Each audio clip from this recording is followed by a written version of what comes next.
everybody, and welcome to Soul Brothers. You have found the right channel. Oh, you so have. You have found the right podcast. There's no reason to look anywhere else. Certainly you could fill your days with listening to all sorts of things, but this is what you need, and you need it now. Oh, boy.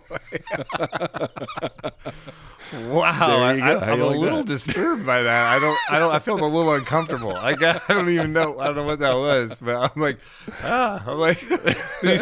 some defilement. Okay, maybe that's a little too far, but you know. It sounded a little too greasy grace. A little too greasy grace for me, I think. Oh, man. So listen. We have spent a lot of episodes on the prophetic, and really we've geared a lot of that toward visions. In the last episode, we started to shift toward dreams. So I thought that we might spend some time in this episode talking more about dreams. Mm-hmm. I know that, at least in our household, I'm the person who's had more of the I was theirs and things that you might so far has fallen into the vision episodes. Alice is the dreamer. Mm-hmm. She is absolutely the dreamer. I've had a total of 3 dreams, period. The odd thing is that 2 are about you, so I don't know what that says. But Alice is the dreamer. And but before so it will help me as we walk through this to know my own wife better. Yes, how's that? Definitely. So, and just like we've talked about in past episodes, we realize that right now, a lot more people are having these prophetic experiences and encounters, either visions or the I was theirs or the out of bodies or the dreams. They're really gearing up. I know Alice has more now than she ever has. And I think we're seeing that with a lot of people. So, and if I've had one, then we know something's going on. God is on the move. He is working. Aslan is on the move. If Keith is having dreams, so it's on. So there you go. Hey, everybody. I'm Keith. And I'm Nathan. And we're going to talk about dreams. Dream. I dream about you. Dream. Dream. And there you go. Dream Weaver. I thought we were going to keep going. Oh, that's good. Okay, I didn't think about that. All right. Ooh, dream. All right. There we go. And now this whole episode, my mind will be on that tune. So thank you for that. Sure. So before we pushed record on this episode, we have another episode. Pretty much. Once again, I really thought I had seen it all when I saw the encounter/vision scroll. Right. Right. But when we shifted from the vision scroll to the dream journal, right. I once again was blown away because Nathan has more of these prophetic encounters than a book could probably hold. So, but it's interesting is he was once again saying, well, that was neat. Well, this one was weird, and I'm like going, good grief. Here's my Post-it note again. But what occurred to me is just kind of reliving some of those is you could probably classify those in certain ways. So I thought that might be what we talk about and how we address those with everybody. At least, not to say this is the definitive description of those and everything's going to fit neatly within these pillars, but perhaps to help listeners have a language to explain or at least understand what's going on. And then after we talk about that, maybe we'll talk a little bit about, okay, what about interpreting dreams and how do you really do that? And do you really need to go purchase a book that tells you what every little thing means? So, yes. Which I've seen, but I don't even know whether to trust them or not. So, all right. So what I have so far and I'm going to throw out a few of the types of dreams, and then perhaps we can break those down and get an example of some of those perhaps that you've had, because I think, again, it would help people understand, wrap Yes. their own heads around their own experiences. Okay. So I have warning dreams. I have directional dreams, impartation dreams, preparatory dreams, revelatory dreams, confirmation dreams that might tell you what's going on in the spirit realm.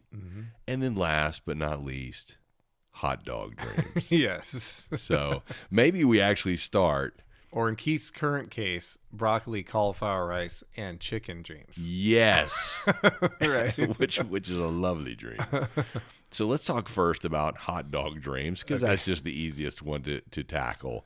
Yeah. Nathan, what is a hot dog dream? Well, hot dog dreams are, so just so everybody knows, obviously not every dream is from the Lord. So every dream you have is not from the Lord. However, that does vary a lot, like from person to person.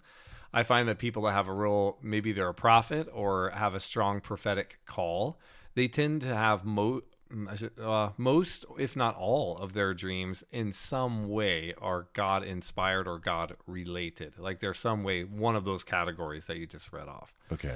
However, most people's dreams are simply a reflection of a couple of things. So I've done a lot of dream studies. Most of you guys, if you don't recall, my first degree is in psychology, so we had a whole section on dreams. And from a secular point of view, and there's a lot of truth to this, a lot of people's dreams are emotions, feelings, and or facts and experiences that people have during the day. And they used to call it brain dumping. So a lot of the things that you kind of take in is like a hot dog dream. Like so for instance, one of the very, very common dreams, you probably had them, I imagine, at some point, where let's say you're going to college and all of a sudden the teacher gets up in front of you and starts giving you a ton of assignments and you're feeling completely overwhelmed and you can't even get the assignments done and you have all this panic and anxiety and you wake up. Yeah. That's a very common dream and it just shows you have stress or anxiety in your life. Like that could happen in a million different ways. Like people, I'm late for finals. Yes, people who I showed up with no pants at school. You got it. Those type very of things. common. Like if you wait tables, for instance, like you'll have a dream where you're waiting tables and you get 50 tables at once. I mean, that you're all overwhelmed. Like these are super common. So this is just your own feelings manifesting in your dream. And so there's, when you begin to go into a little more prophetic. So if it's straight just that, it's just your own feelings or hot dog dreams or your brain dumping excess information that it doesn't need. So those are very, very common. And a lot of people have those. And those aren't from God in the sense that they're prophetic or profound in any way. It's simply you being a human being. Does that make sense? This is just who you are. Like it's part of being a human being. It's part of the way your brain functions, part of the way your body functions.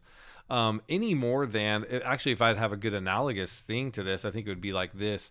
We can talk about this.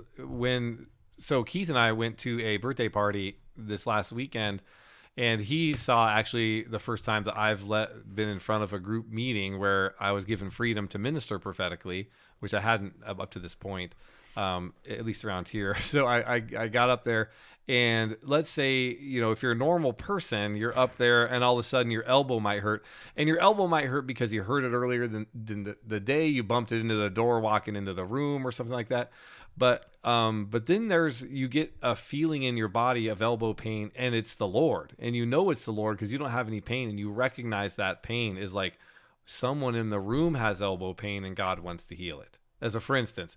So the same thing is with dreams. Like you'll have dreams that are just simply brain dumping, but then they kind of move sometimes more into being a little bit more revelatory. But just so everyone knows, like a hot dog dream is very common. The kind of ones we mentioned are very common. Being naked, being overwhelmed, running through mud.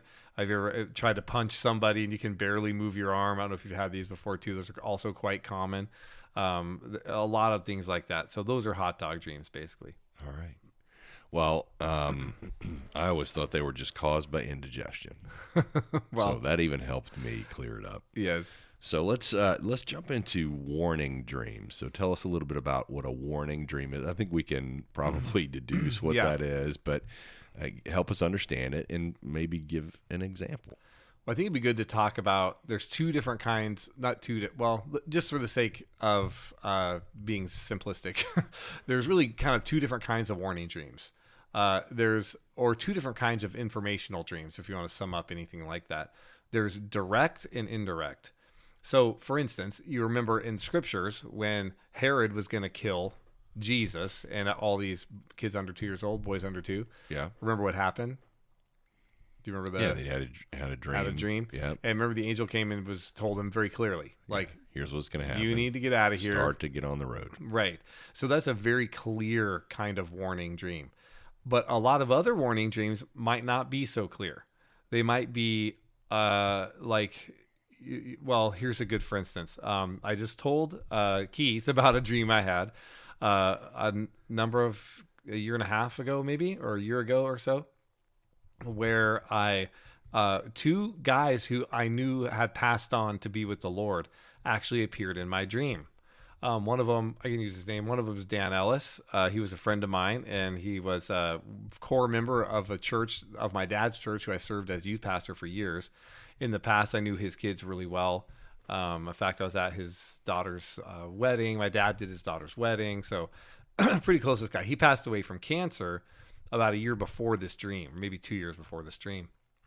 And he appears in the dream with another guy, and they both kind of take me aside and they say, Nathan, we have to warn you. Basically, they said, we need to warn you about people who are about ready to come after you, and they're going to attack your worth and your calling. They're going to come right at you and attack your worth and your calling. And they said, you need to be very, very careful not to let these people into your heart. So that was a warning dream. Now, it wasn't as clear as like what Joseph got, where you have an angel going like, get out of here. Herod's going to kill you. You need to go to Egypt, or I don't remember where they're supposed to go. Anyway, he said, get out of here, basically. That was very clear. Mm-hmm. Mine was like, okay, I need to be careful of these people, but they didn't say what people, they didn't say when. I just knew that someone or some group or somebody was going to come and be alert. Yeah, be alert that your worth and your calling are going to be attacked. But it wasn't like super clear that was the case. And some warning dreams are even less clear. Okay. So. And so I have a question automatically. Do you think that for that example, do you think that the Lord uses people that you know for a reason? Do you think, and I'm going to couple this with a few other questions. You said you knew one of them, or at least you named one of them. Did you know both? I knew both. I just could not remember, even in the dream. I recognized the other person who had passed, but I didn't know. I couldn't remember his name. Okay. Do you think that he does that perhaps to build trust? I know these people. I think it's probably a lot of reasons that he picks different people, but the other aspect that people have to understand is people are kind of immature in understanding dreams or dream interpretation. Okay. They instantly assume everything is literal or one-to-one. So let's say... Well, they do that in more than dreams. Well, yeah, that's true. That's very true. But let's say you have a dream where, let's say... Did you have a teacher that you were like really afraid of growing up, like Miss like Scary Face? I don't know. Like, did you ever have a teacher? Indeed, I did. Okay, what was her name? Miss Craven. Okay, second grade. That's even scary name. Yeah. Miss Wes Craven, Nightmare on Keith Street. So anyway, okay, so all right, so you had this experience with this woman who was kind of scary. Yeah. Well, let's say now you have a dream and Miss Craven appears in your dream. And let's say in your dream, you're walking from a park and you can tell that God is leading you out of this park and actually into the city. So it's like you're going somewhere else. Mm-hmm. And at the edge of the park is Miss Craven. And you're like frozen, right? You're scared. And then you wake up. Well, chances are that the Miss Craven is not actually Miss Craven. Miss Craven would represent to you a fear that you needed to overcome. Okay. So like God is taking you out of one ministry perhaps and into another, or out of one place and into another. And the dream would be like, there's going to be a fear that you have to overcome.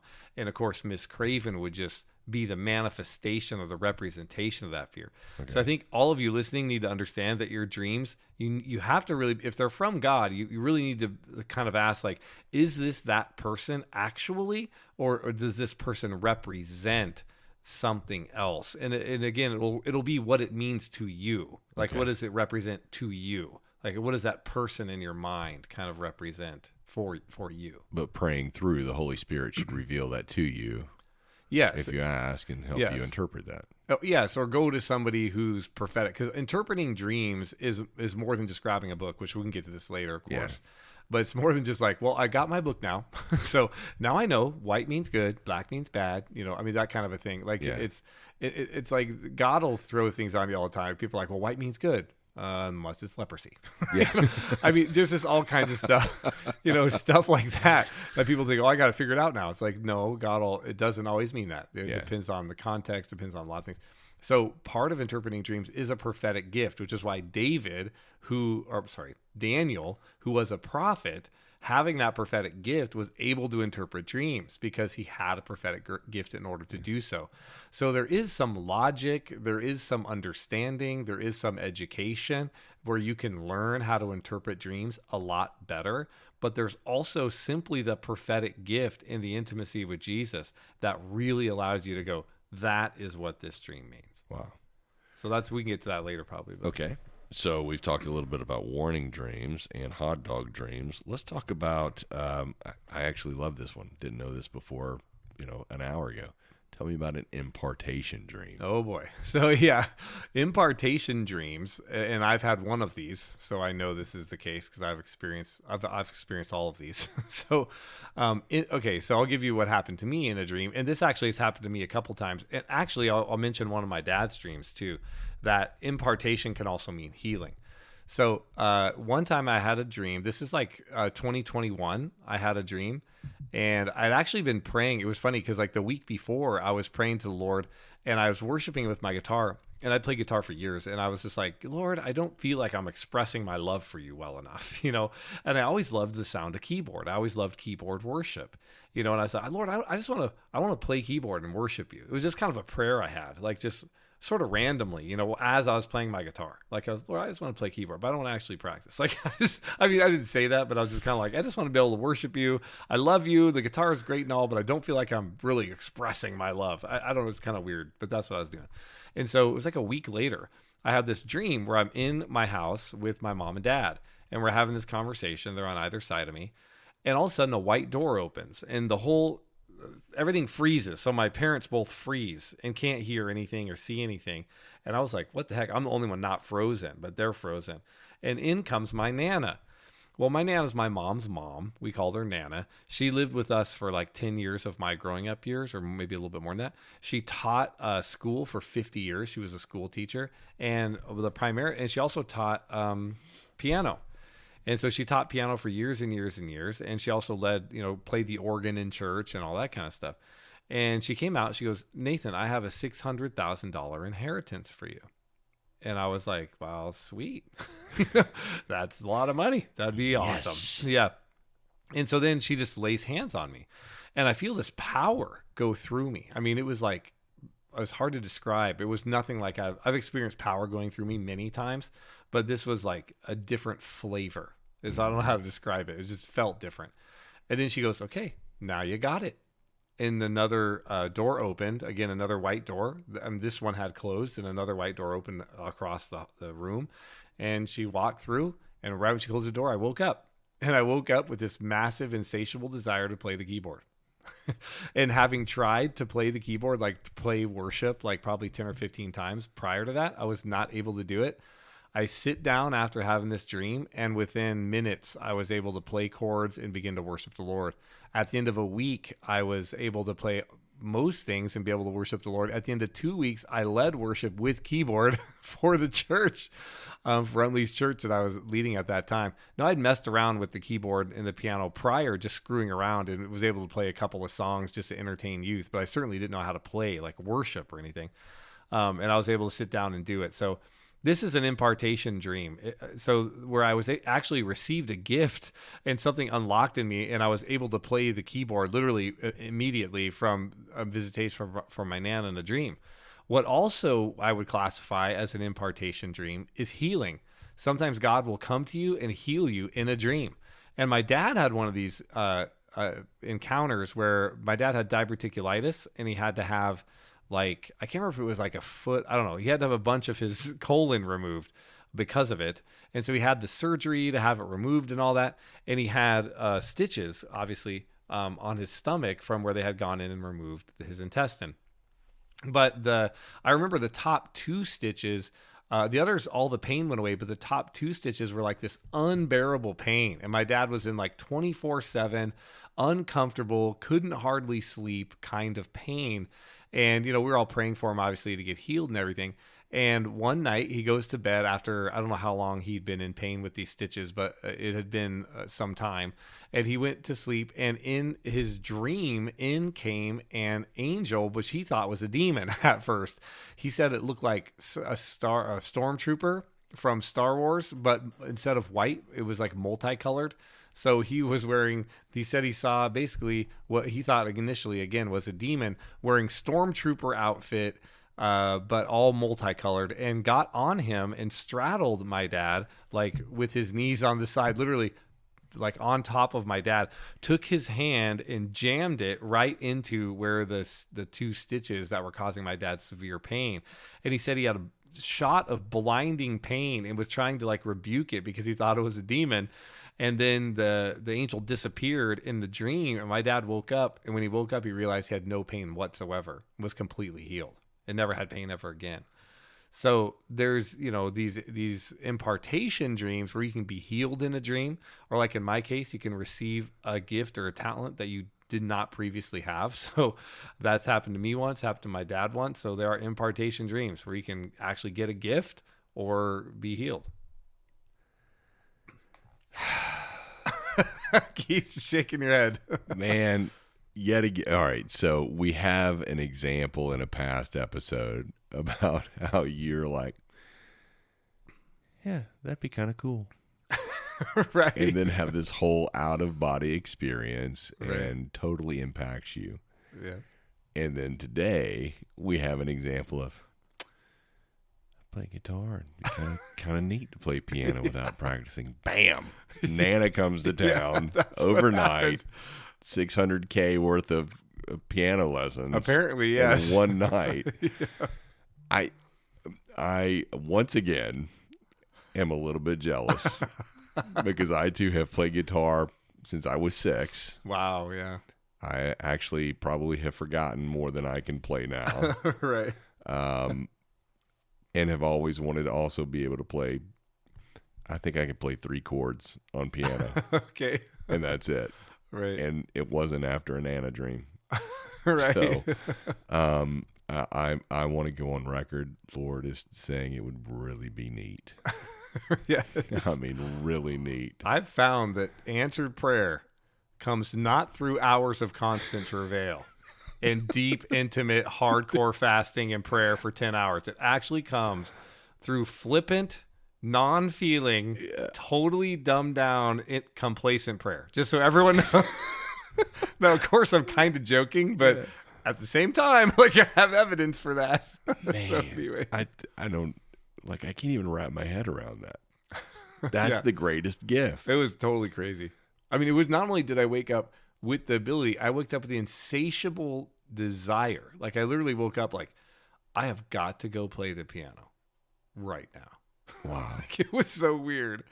Yeah, it was like a compelled almost. Like, I have to do this, Well, I tell you what, I'm going to change the way I pray and at least throw in an occasional. That'd be neat. Yeah, just to see what happens. Just totally be so nonchalant. It's a weird word, chalantly. Nonchalantly.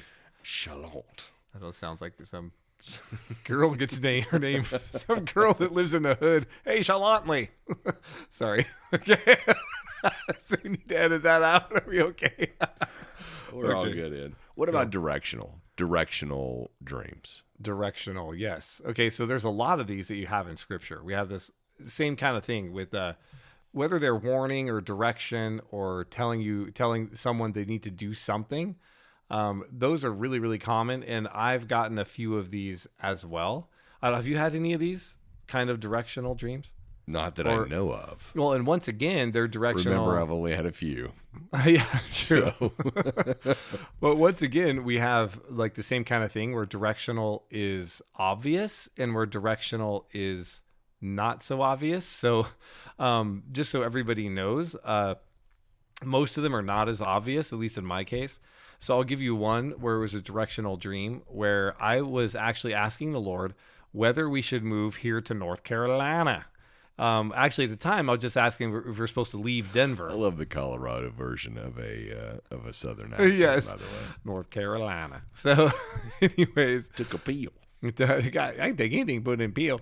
So, anyways, I was asking the Lord if we were supposed to leave Denver. It was one of those questions I had on my heart a lot, and my main question before the Lord was that, like, I love Jesus. I just want revival. I want the deeper things of God. I want a massive move of the Spirit, and I want to be a part of it. Like, I want to be right at the center of it. And I felt like I was like, Lord, if I stay here, like where I was specifically in Colorado, was I going to experience that?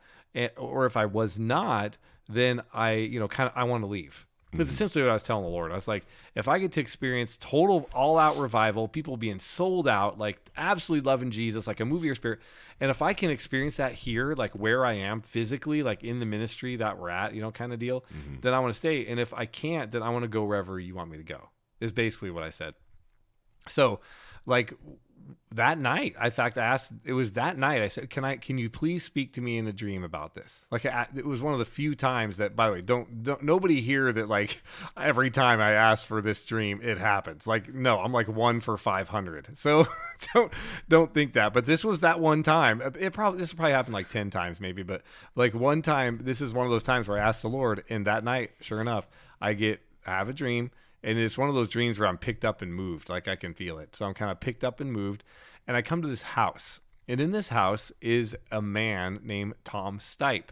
If you don't know who Tom Stipe is, the last big, huge revival that ever hit Denver in any significant way was led by him.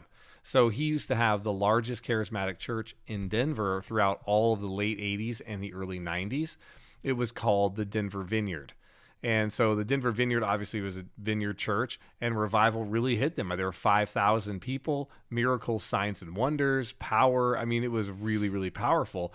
And of course, in my mind, like that represented revival in Denver, was Tom Stipe's Denver Vineyard. Like this was what revival was to me. So in this encounter dream, I go and there's Tom Stipe, but he's hugely overweight. Like I go into this room and Tom Stipe is like 500 pounds. I mean, he is huge, and he's kind of laying in a recliner, and he's just massively overweight. And so, but I look at him and I have this ton of like compassion. I have a ton of compassion and love for him. And I'm just like, oh my gosh, I love him so much. And I end up going over and actually laying myself, like I prostrate myself on top of him. Like I literally lay my whole body down. And he just kind of sits there for a second, and I feel the love of God passing through me to him so powerfully that I start weeping.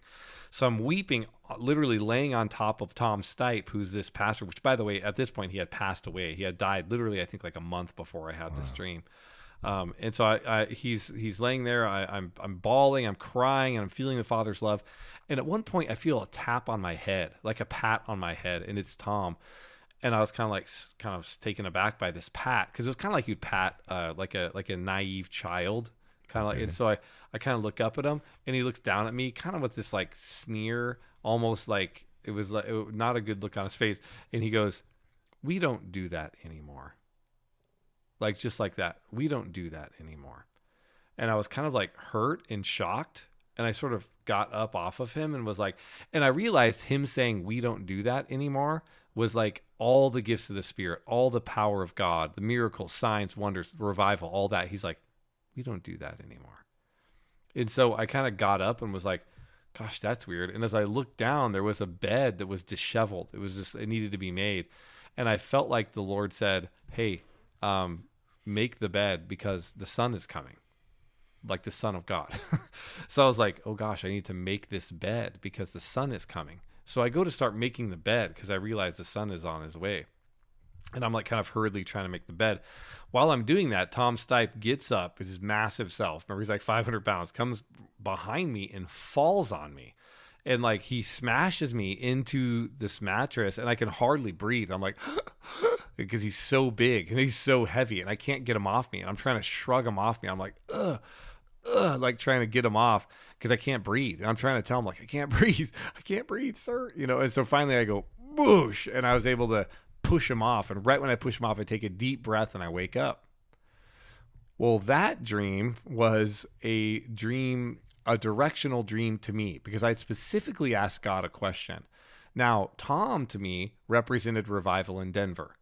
And specifically that I asked the Lord, will it happen where I am if I stay where I am? I'm doing the ministry I'm doing. And Tom said, we don't do that anymore. And it felt very clear to my spirit that the Lord was saying, if you stay here, you won't see it. And then secondarily, you're going to be smothered, right? You won't be able to breathe because it's falling on you. As you're trying to get revival ready, you're actually going to be smothered.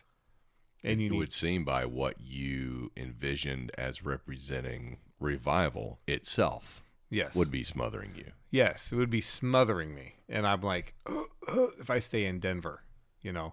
So I came out of that dream and I'm like, oh my gosh, we've got to go. Like, we have to leave. And the reality is I totally would have. Like, where we were, we had a great little church and it was awesome. But just the way it was going, like, the Lord was clearly saying nothing more is going to come of this. And if it was weird too, because I felt like the Lord said, it's fine. It'll go on for super long time. And we had like a solid paycheck. We had an awesome house with a low, I mean, you know, we were very comfortable. You know, we had a ton of friends, all our bills paid. I mean, we were very, very comfortable. Everyone loved us. Like, it was awesome, right? We'd have Christmas parties with 100 people would show up at our house. I mean, it was great. And Mindy's family's there. I mean, all of that. And the Lord was like, you can stay here if you want. But that deeper thing, that all out heaven on earth that you're hungry for, if you stay here, it's not going to happen. Wow. And I knew that. So, that was one of the directional dreams that I knew we needed to leave.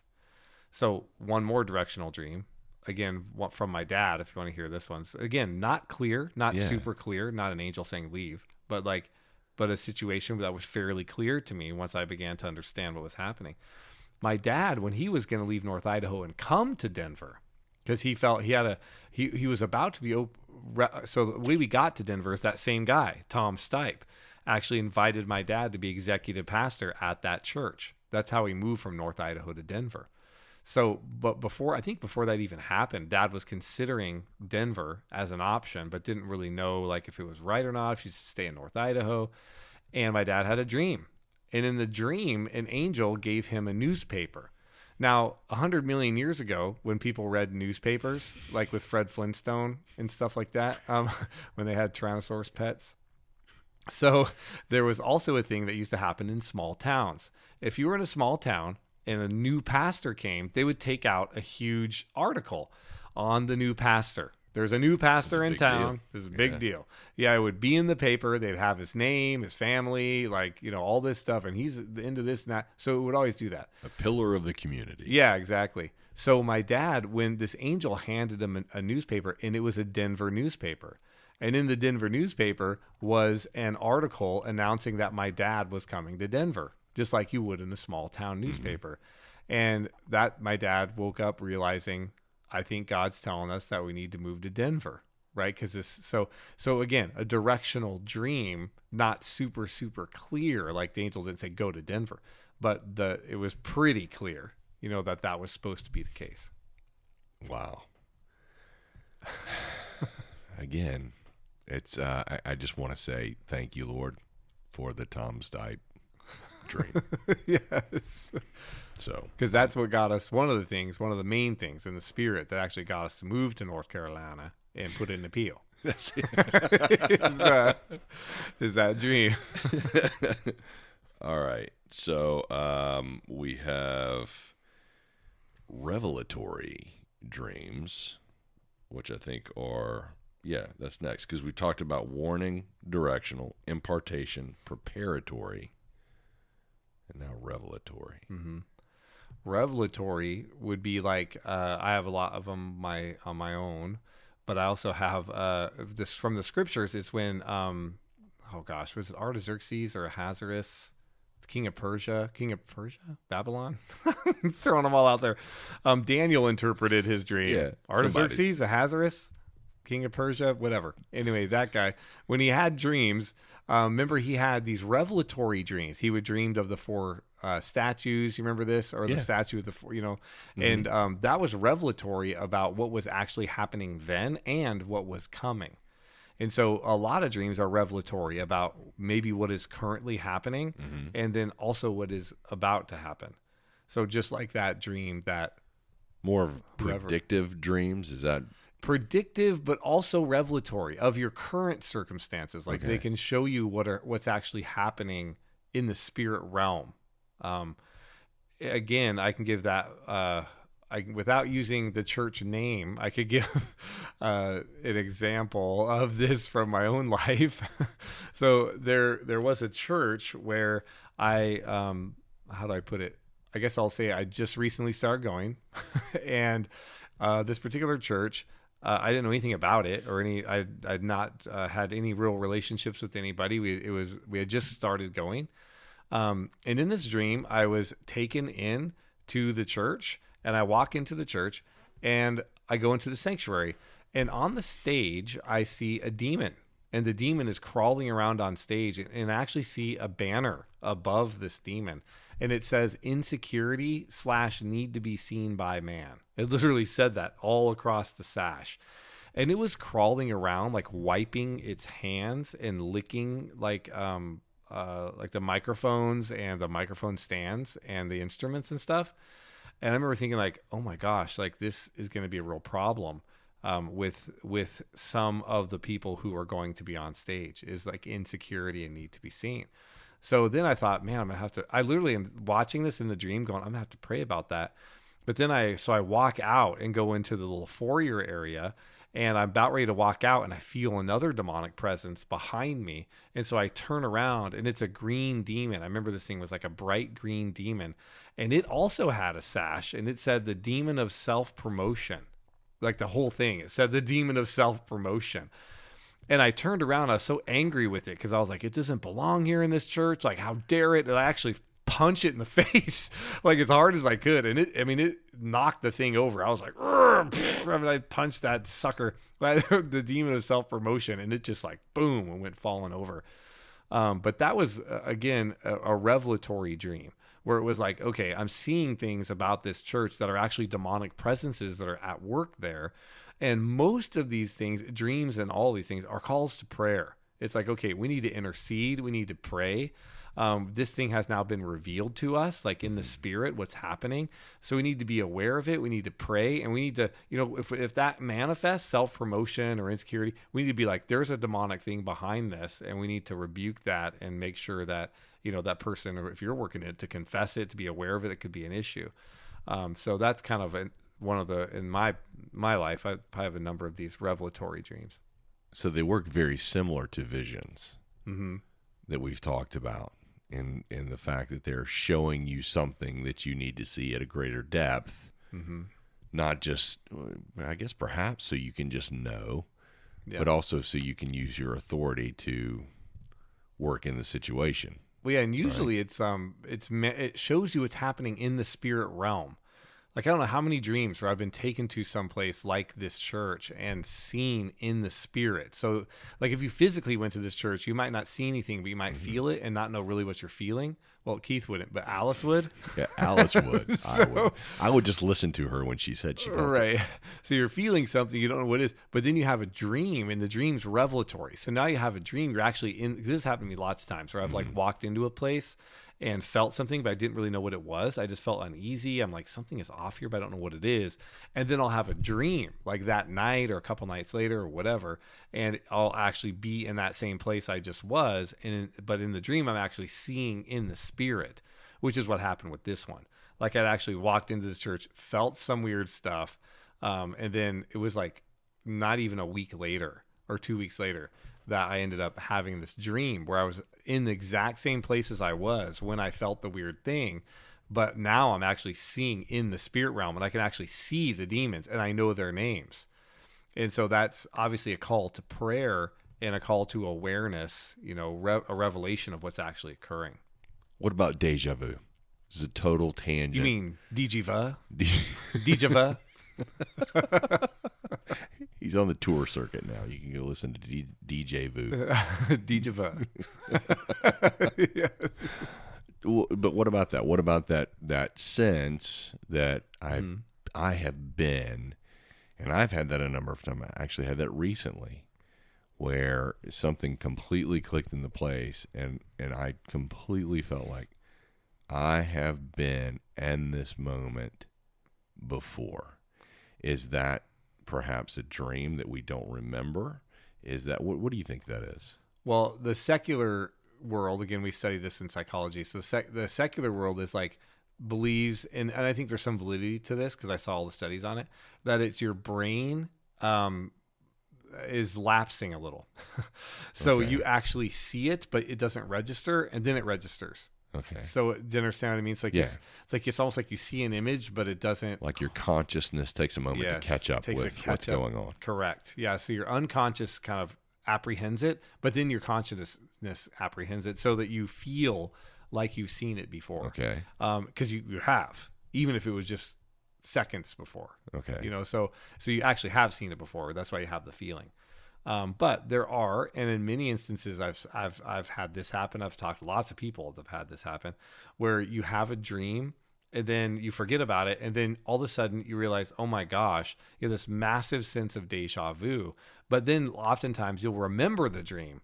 You'll be like, oh my gosh, I totally remember this dream. In fact, I've had it so intensely where I've had a dream, or I've had that deja vu, and I'll be like, I think I dreamed this before. Because the challenge then, so I'd challenge you to this, Keith, when it happens, try and predict what's going to happen next. Because that to me is sometimes how you know this is really a dream you had.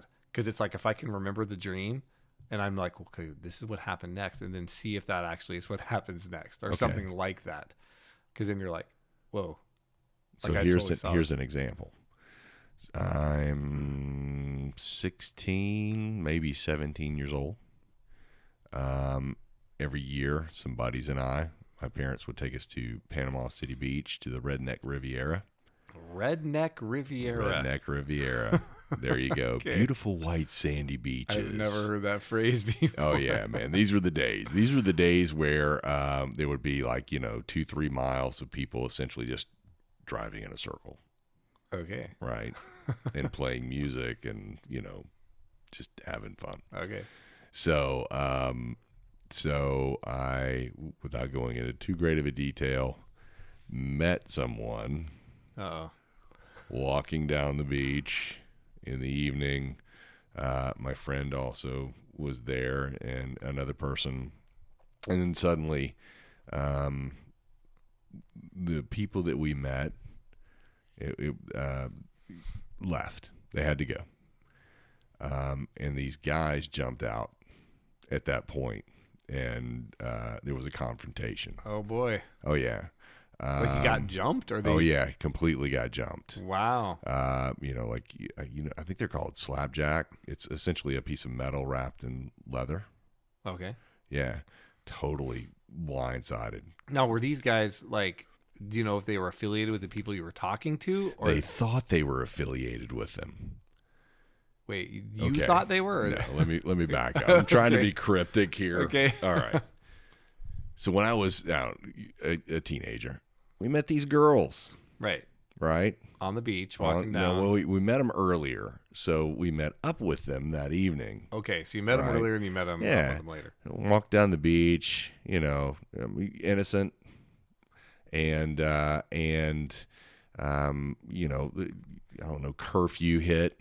So they have to go in for curfew. Okay. Hey, talk to you tomorrow. Sure. Right? We're gonna head back to where we're staying. And these guys jump out who think that they are in a relationship with these girls. Oh, I see. At least that's how it's presented, right? Okay, so we're there stealing their girlfriends, according to them. Okay. You see where I'm going with this? I gotcha. right? And then so they jump us. I'm going to call you out by name, Michael Stanley. So Michael's with me, and he and I are on the beach, and these guys are, you know how guys are. We just a little bit of smack talk going on here, right? A little bit of bowing out of the chest. So how many guys are there? At this point, there are only two. So it's an even match. Yeah, there's two guys. Right? They're just yelling, these are our girls. What's the problem kind of thing. And at that point, you know me well enough, and you could probably guess how I was at that age. It was more of a sarcasm off. Yes. Right? Yes. So, definitely. So there's absolutely that happening. Yes. And the next thing, but things escalated really, really quick. Okay. And suddenly, I hear a smack, and I look over, and it's because Mike got punched from the side. I mean, how close were they to you? We were like next to each other, so Mike gets hit. But I mean, these guys were close they're right up on us. Okay. We're absolutely so faced. Right we're there. toe to toe, man. Okay. And so you're puffing but chest out. But I'm not, I can be honest with you, man. I'm not expecting an actual fight to happen. Sure. That's how naive I am. I'm just like, no, man, this is going to be some smack Even talk though you're at the Redneck Riviera. Oh, absolutely, man. You should have expected it. Okay. Exactly. Well, it wasn't spring break, so. Okay, so you were, okay, I got you. So Mike gets hit. I turn over to look at Mike, not thinking, I'm like, what was that? And I realize he gets hit. Man, I get blindsided the next moment. Total idiot, not paying attention. I get smacked with this leather thing, and man, I am just, everything just goes crazy. Yeah. And I'm in the sand. Okay, so you got your clock. So rocked. I look up, Mike, still love you, but Mike is setting the world's record for sprinting. For Usain Bolt leaving you there. Man, that dude is lighting up some sand, man. So these guys take off. After him? Okay. Yeah. So I'm thinking, we drove there in my truck. Wait, so the two guys run after your friend? They run after him. Okay. And you're on the sand still. And I'm on the sand. Okay. So I kind of come to and I go, I drove here. I can't leave my vehicle here. So you go to your car? So I start to run the other way to the car. Okay. The opposite way. Yeah. Do you know these those like they're tricycle things you ride in the water with? Yeah. Well, at night apparently they tie those down with ropes. Okay. And I learned really quickly where the term clothesline comes from. Because I'm back in the sand again. Wait, what happened? I clothesline myself. I'm running toward my vehicle, and I clothesline myself on this thing, and I'm in the sand, like, what's going on? So when I finally opened my eyes, 1-2 punch right there. It was terrible. Like, this is not a good night. This was so not what I expected. Wow. So now there are 4 guys over me. Oh my gosh. And you already got clothesline. Oh yeah. It is not a good night. And by the way, listen, I'm full disclosure. This is when it was. This is in the era where it was cool to MC hammer pants. Oh yeah. So you're talking 89? Oh yeah. So everybody's wearing hammer pants. Okay. Like every dude on the beach in this brawl, we look like we're in a dance off because we all got hammer pants on. So, more or at least vanilla ice. So so here's the deja vu moment. When it was the smack talk toe to toe. Yeah. There were threats of, we got buddies, man. And they got guns. Okay. And they're coming. Okay. And, I thought it was just baloney. Sure. Then all this stuff goes down. The minute I get clotheslined, right, I see. I'm just visioning you going like, cartoon. It would have been totally hilarious if you'd have been watching from like a condo. It's so like, funny. What the heck's going on there? Everything comes back into my mind about what's about to happen next. And I wasn't in a real relationship with the Lord, but I knew enough in times to call on him. Okay. And I asked for help. So yeah, 4 guys standing over you. No, this is before the 4 guys. This is actually when I was out. So this is when you're on the sand. Yep. Right before I opened up and those 4 guys were there. Okay. I had seen in my mind, it had all come back. What was actually going to happen next, right? So my long story short, everything that happened after, I had already witnessed. if that makes sense. Yeah. So I felt like I had been warned somehow being in that moment before. And the only thing I could ever put together was it was so in that moment, perhaps I would call out for help, which is what I did. Yeah. Then I just got the crap beat out of me, which was by wonderful. 4 guys. Oh, yeah, it was great. I was a living piñata there for a while. Oh, my gosh. How long did that last? I don't know. It felt like an hour or two. Yeah. It was probably like 3 minutes, right? Were you damaged in any way? My ego was pretty bad. It was pretty bruised. And then I was better when I eventually found Mike. You didn't have anything broken? No, nothing was other than my pride. Didn't lose any teeth or anything? No teeth loss, no hair loss, at least not, until years later. All right. And the hammer pants still looked good. All right. So there you go. All right, there's an upside to But everything. neon pink and yellow, by the way.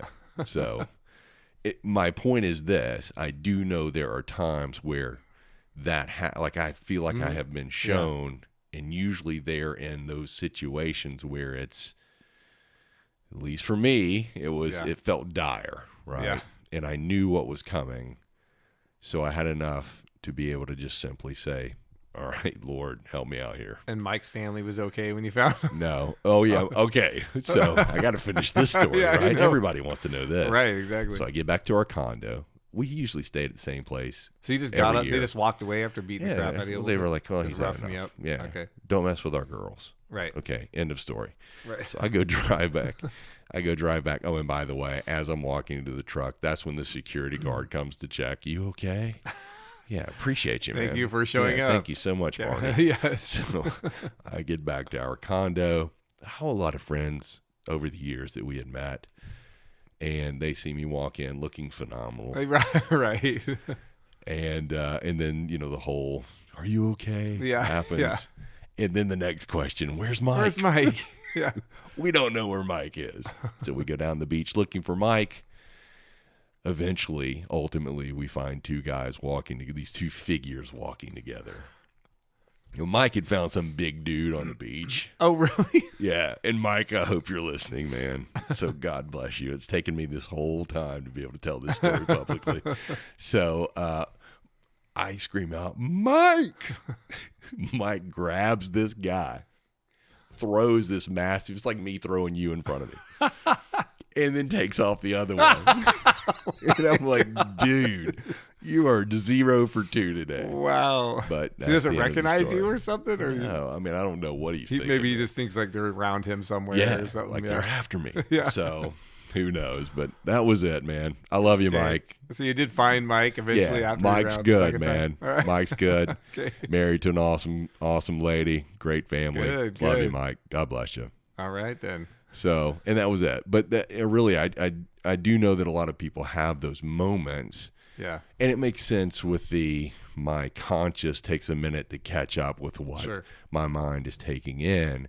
But I do know in my own life, that being one example, I saw everything I knew what was about to happen. I knew when I opened my eyes, 4 guys were going to be there. Right. I knew how they were going to be standing. I knew exactly what was coming next. Right. All of it. Well, and that's interesting too, because now whether you dreamt that before or just had a prophetic inclination or prophetic revelation in the moment. So I don't know if you had the prophetic revelation in the moment. Okay. Or you had dreamt that before. But the really interesting thing is the more I've studied like the spirit realm, I've read a lot of different books on people that have different ideas about this. But I do know that like really angels and tend not in really demonic things cannot really act outside of the realm of human will. Unless God has like sovereignly ordained a specific thing that is getting done, whether we have a say in it or not. Which, by the way, the second coming of Christ is one of those things. Like he's going to come back, whether you approve of that or not. But most other things are really subject to human will. So I've read a number of things, and I think this is the case, that when you pray, when you cry out, it all of a sudden gives the angelic realm permission to intervene in your situation. Okay. And oftentimes they can't intervene until you cry out. And that's kind of how prayer works sometimes too. Until you actually pray and call upon the name of the Lord, they're not allowed to intervene in your situation. I don't mean to say that's like every time, all the time, but it certainly is some of the time. And so I think either God gave you a prophetic inclination of what was going to happen, or you did dream it before. The whole point was to get you to cry out so that the angels could come and help you. And my belief is you have to have 4 guys that are going. I've done a lot of ministry with gang members and kids that were jumped in and jumped out and all this kind of stuff, which I'm sure you probably know what that is. But anyway, I'll tell you what, like, if that is all that happened to you, like you were fine, you probably had angelic protection, because you should have had a broken rib, a broken nose, dislocated arm, dislocated shoulders. I mean, I've kids that were jumped in, like, get their sockets cracked. I mean, I've seen all kinds of, they have to get their mouths wired shut because their jaws are broken. Wow. And the fact that you didn't get any of that, I think is a strong indication that the Lord, whether through a dream or through a prophetic inclination, had you know what was going on, so you would cry out at the proper time to unleash. Then the angels now have permission to protect you from what probably were demonic forces spurring these guys on, and also protecting you physically, so that you walk away with bumps and bruises and not something that could have been a lot worse. Wow. That's my theory. That's super helpful. So, Yeah. So let's talk about, we're almost an hour in, but I think there are a few more things I'd like to touch on, because I think other people would get a benefit from this. So I know you have at least 2 examples of confirmation dreams, or times where multiple people have dreamed the same thing. Yeah. Share that with us, at least one of those examples, and tell us what you make of that. Okay, well, I'll tell you, the first example was maybe 2019. We just planted our church. It was a couple months old. And I had this very, very vivid, strong prophetic dream. And even in the dream, I knew it was prophetic. Like, I was sort of aware of what was going on. Wow, this was a prophetic dream. Yeah, like it was that strong. And in the dream, I was trying to lead worship. And I was trying to lead worship at my dad's old church. And so, but nothing would work. Like, I couldn't get anything to work. The sound wouldn't work right. And a number of people had shown up, but they were getting sick of waiting for me to figure it out, of getting everything going. And so I was just like, oh my gosh, like they started to leave, and I was kind of feeling bad about it. But then, about 30 or 40, almost all young people and a couple older people walk in, all wearing yellow shirts, like the identical yellow shirts. And they were amazing. I could not get the worship figured out as far as technically. I couldn't get the sound to work. I couldn't get what was supposed to go on. They didn't care. They entered into all out praise God. Like, I mean, it was like they brought the presence. They were worshiping with reckless abandonment. They were just going for it. Like, it was powerful.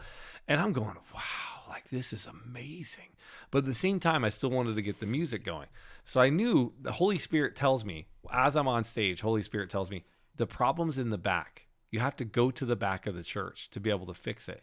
So I'm like, okay. So I walk to the back, and I get about halfway down, and I look over, and now they're all facing forward, all these like 30, 40, whatever they were, in like all these yellow shirts. And I look back, and on the back of their shirt is like a movie screen, like this, like every one of them had a movie screen on their back, and there were words forming on their backs in the movie screen. Like a teleprompter.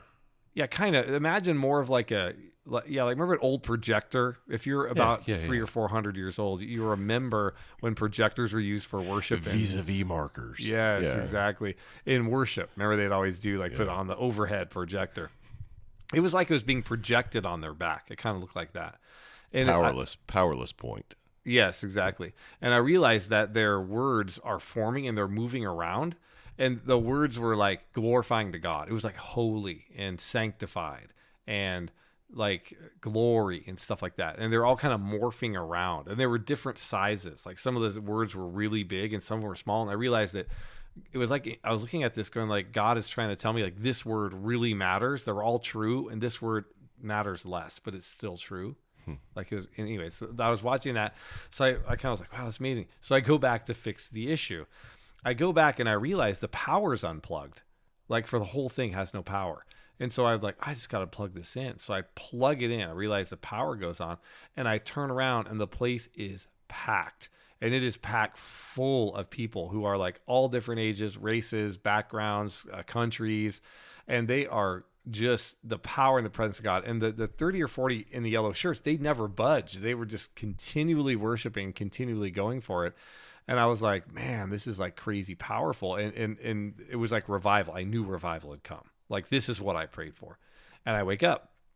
So I'm not really thinking about too much about it, other than I thought it was really awesome. I feel like revival's coming. I'm not sure what all this means. I don't know what the yellow shirts and all this other kind of stuff. I'm kind of confused about it. But I was like, well, okay, whatever. Like 3 hours after I wake up, I get a call from at the time, my vice president of my board, Silly Harmonica. His name's Will LaMonica. I call him Silly Harmon. So Silly Harmonica calls me up. He goes, Nate, I got to tell you this dream, man. I had this dream last night. It was crazy. I was like, okay, tell me about it. He's like, well, I was at this church, and you were trying to lead worship, but nothing was working. And then all these people with yellow shirts came in. And I'm like, what? And he's like, yeah, there's these words forming on the back of their shirts. I could see him because I was at the sound booth trying to like get the sound to work.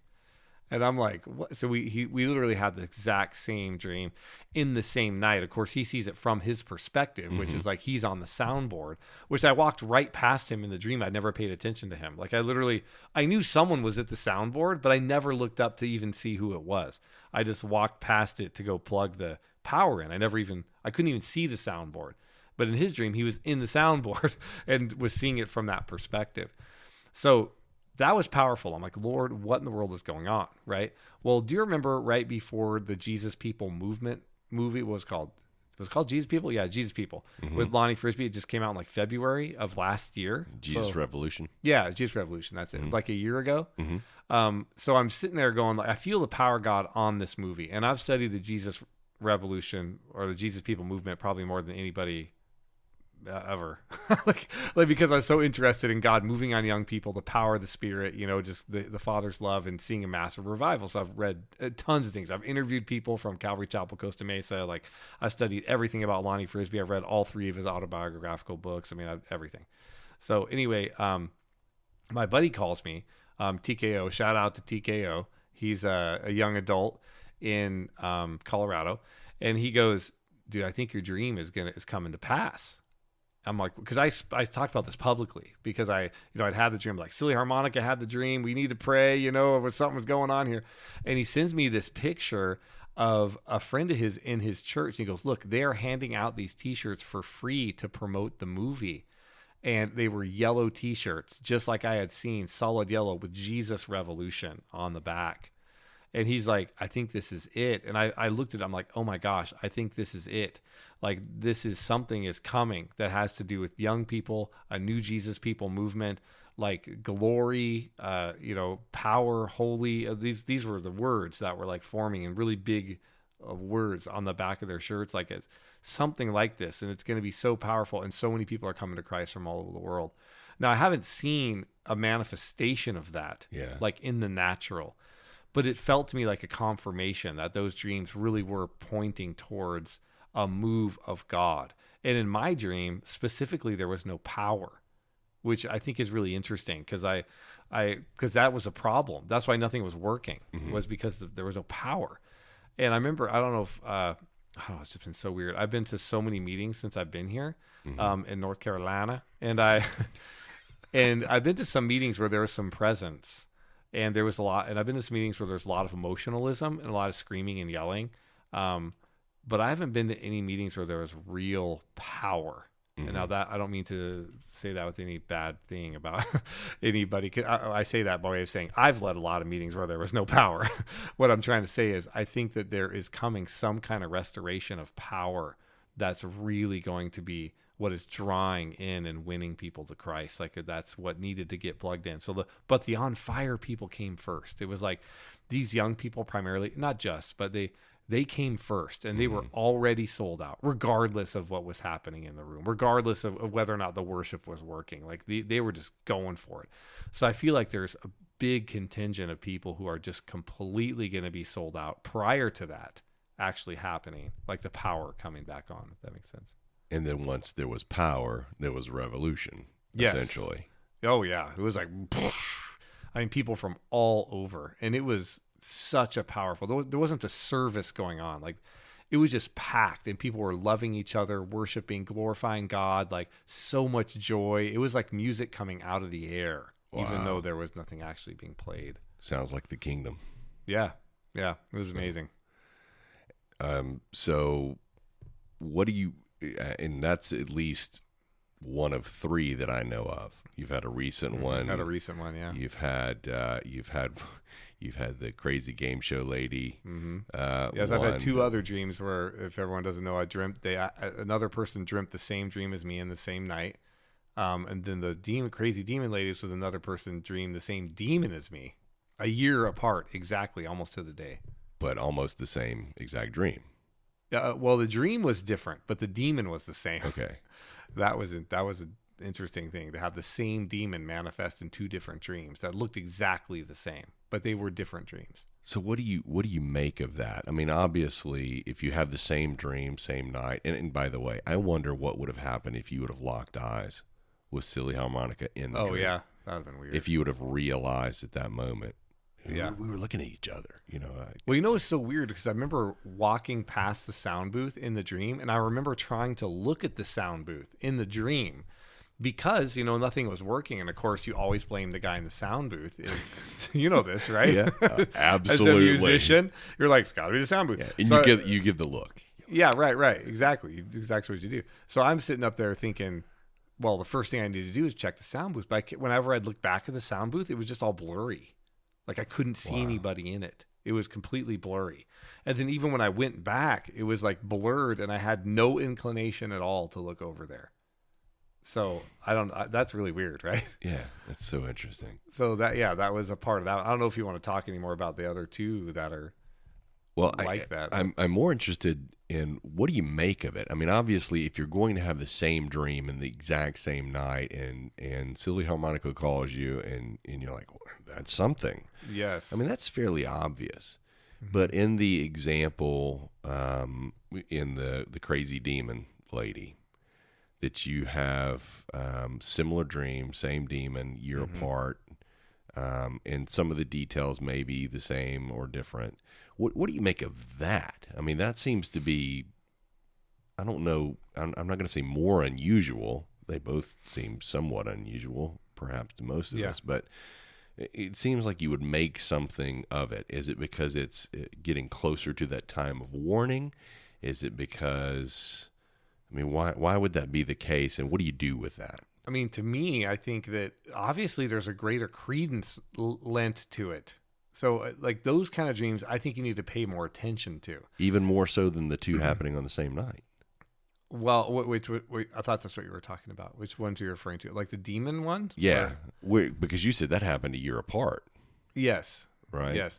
So, I mean, that to me, so that kind of a dream, I think definitely like something is coming close that needs to happen. Okay. Like, so that's giving you a timing thing, which was definitely the case with this particular issue. With this case, that the timing of it was very near, and it needed to happen. Okay. What occurred in her dream needed to happen.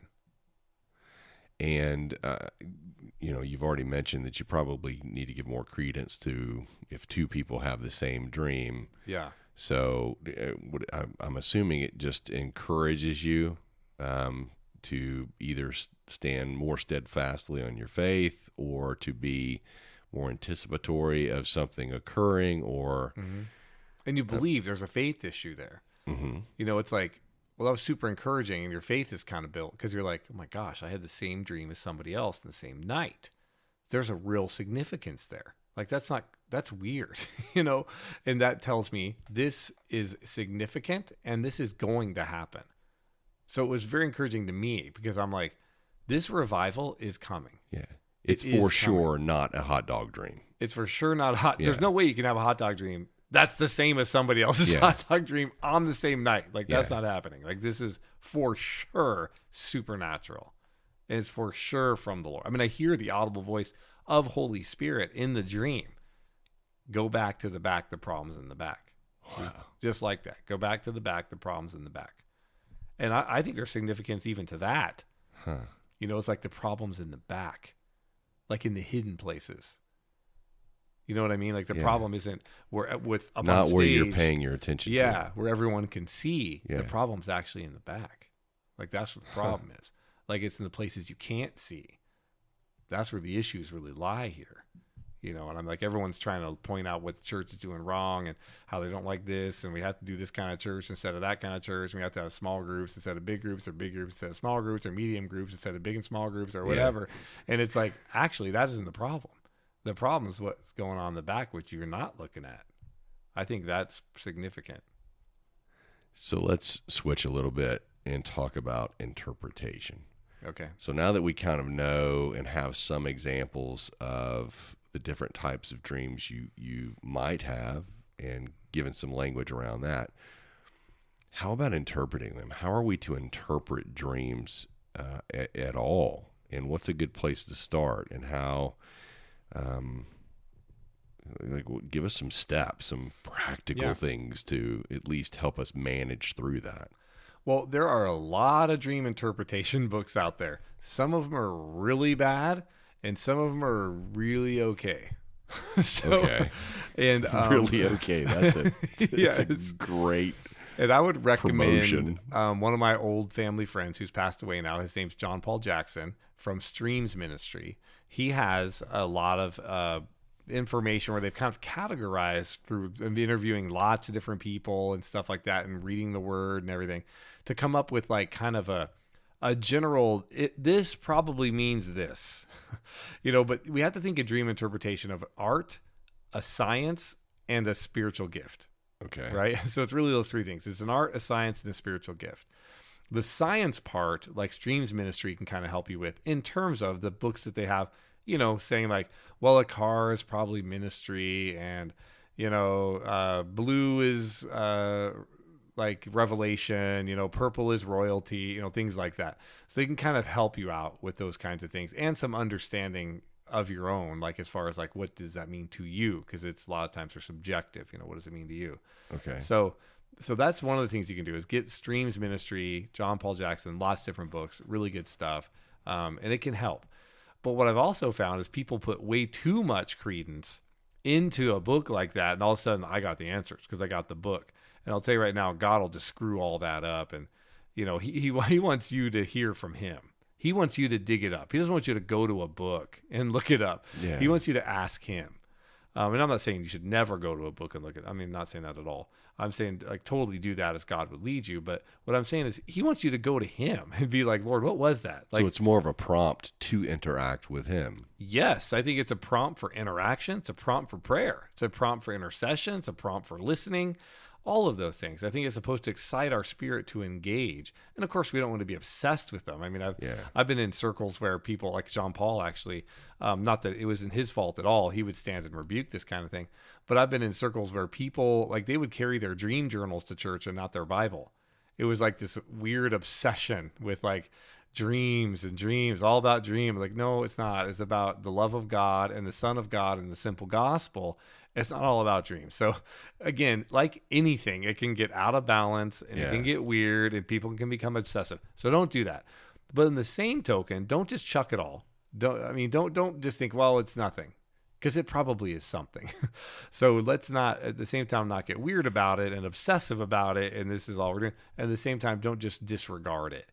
I think it's an invitation to come before the Lord, to ask him, maybe to search the word. Like I heard the audible voice of the Lord shortly after we moved here, which actually was 2 Bible verses. So I actually woke up to the audible voice of the Lord telling me 2 Bible verses, which still are really obscure and weird.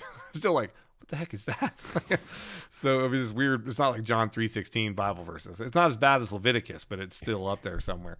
So anyways, this is the kind of thing we need to be careful and cautious. So that's the first thing, is there are books out there. Streams Ministry is probably the best in terms of the science of it, if we're thinking in terms of science. In terms of the art, there's an art of going like knowing yourself and kind of knowing how God speaks to you. Mm-hmm. So there's an art that's, I say art because it's subjective. Science would be objective, right? And so an art is subjective. So that's what I mean by art and science. The subjective part is to know yourself. Like, know how God speaks to you. Know what certain things mean to you. Mm-hmm. And you'll find consistency in some of your dreams about like, well, every time that person manifests, like they seem to represent this. This person, like we talked about, Mrs. Craven. Like that would represent like fear to you. But you know yourself. Indeed it did. Yes, exactly. See Freddy Krueger. So when you see that kind of thing, so you need to know yourself, again, being art. That's the art of it. Then you have the science of it. The third part of it, and in my opinion, probably the most important part, is the spiritual gift of dream interpretation, which I know people are like, well, that's not listed in there. Well, guess what, guys? I believe there's a whole bunch of gifts that aren't listed in there. Like when Paul lists off the spiritual gifts, it's not an exhaustive list. Like his point wasn't to list off, here's every single spiritual gift in the universe. Like that was not what he was doing. He wasn't giving an exhaustive list. He was giving a list that was pertinent to their culture and their context and what he wanted to address at that particular time. It doesn't mean there's no other spiritual gifts at all. And so I think there's a spiritual gift of dream interpretation, which I believe is a prophetic gift. And I say that because I've seen it. I've seen it in operation. I've seen people who have it. And a lot of prophetic... Joseph had it. Yes, exactly. Daniel had it. Like this is a prophetic gift of dream interpretation. And they're able to know and understand what people's dreams are. And it doesn't mean you're 100% accurate. You always know. But there's a gift there that you're kind of able to go, I know what that means. Like, so I'm pretty good. It makes sense. Yeah.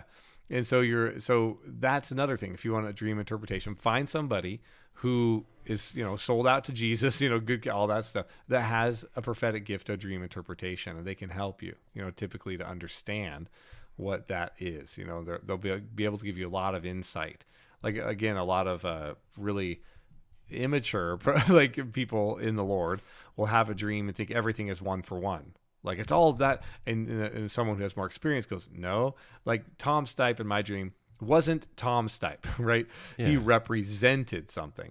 And that is so true of so many dreams. And if you don't know what that person represents to you, like a lot of times people have like, well, I had this dream and my pastor was super mean to somebody in the congregation. And it's like, okay, well, what is your pastor to you? Well, their pastor to them might actually be like, represents authority, spiritual authority. And they're afraid of spiritual authority, or any authority in their life has been abusive or whatever. And so they're like, they'll see that, like they'll see the spiritual authority acting in that way. It's not their pastor is their actual pastor.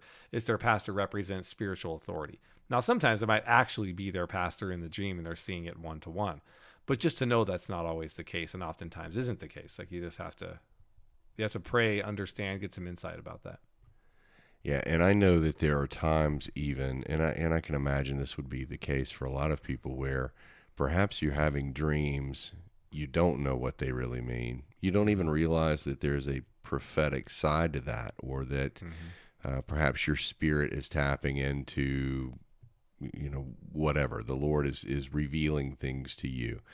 But it very much could be the case that is going on. You just don't realize that's what's happening.